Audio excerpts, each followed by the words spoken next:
ಪ್ರಾಚೀನ ಮೆಸೊಪೊಟೋಮಿಯನ್ನರು ಹೊಸ ವರ್ಷದ 5ನೆಯ ದಿನದಂದು ತಮ್ಮ ಅರಸನಿಗೆ ಎಂತಹ ಗೌರವವನ್ನು ಸಲ್ಲಿಸುತ್ತಿದ್ದರು.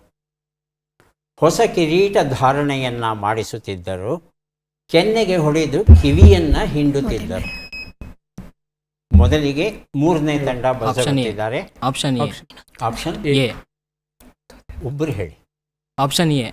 ಆಪ್ಷನ್ ಎ ಅಂದರೆ ಹೊಸ ಕಿರೀಟ ಧಾರಣೆಯನ್ನು ಮಾಡಿಸ್ತಾ ಇದ್ರು ಅಂತ. ಉತ್ತರವನ್ನು ನೋಡು. ಸರಿಯಾದ ಉತ್ತರ ಕೆನ್ನೆಗೆ ಹೊಡೆದು ಕಿವಿಯನ್ನು ಹಿಂಡುತ್ತಾ ಇದ್ರು ಅನ್ನೋದು ಸರಿಯಾದ ಉತ್ತರ. ಆಶ್ಚರ್ಯ ಆಗುತ್ತೆ ನಮಗೆ. ರಾಜ ಅವನು.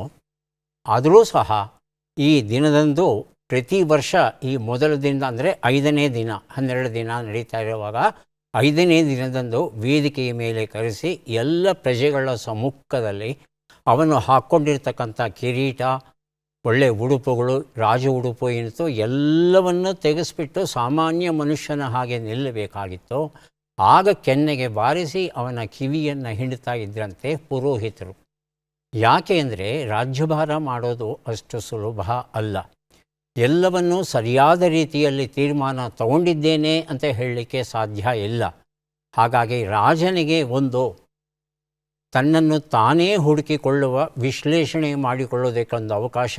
ಏನಾದರೂ ತಪ್ಪುಗಳನ್ನು ಮಾಡಿದರೆ, ತೀರ್ಮಾನವನ್ನು ಸರಿಯಾಗಿ ತಗೊಳ್ಳದೇ ಇದ್ದರೆ ನಿನಗೆ ಶಿಕ್ಷೆ ಆಗಬೇಕಾಗಿತ್ತು, ಆಗ ಆಗಿರಲಿಲ್ಲ, ಈಗ ಕೊಡ್ತಾ ಇದ್ದೇವೆ. ಮುಂದಿನ ವರ್ಷ ಆದರೂ ನ್ಯಾಯ ನೀತಿ ಧರ್ಮದಿಂದ ರಾಜ್ಯಭಾರವನ್ನು ಮಾಡಬೇಕು ಅನ್ನೋ ಸಂದೇಶವನ್ನು ರಾಜನಿಗೂ ಕೊಡ್ತಾ ಇದ್ರಂತೆ ಮೆಸೊಪೊಟೋಮಿಯನ್ ಸಂಸ್ಕೃತಿಯಲ್ಲಿ.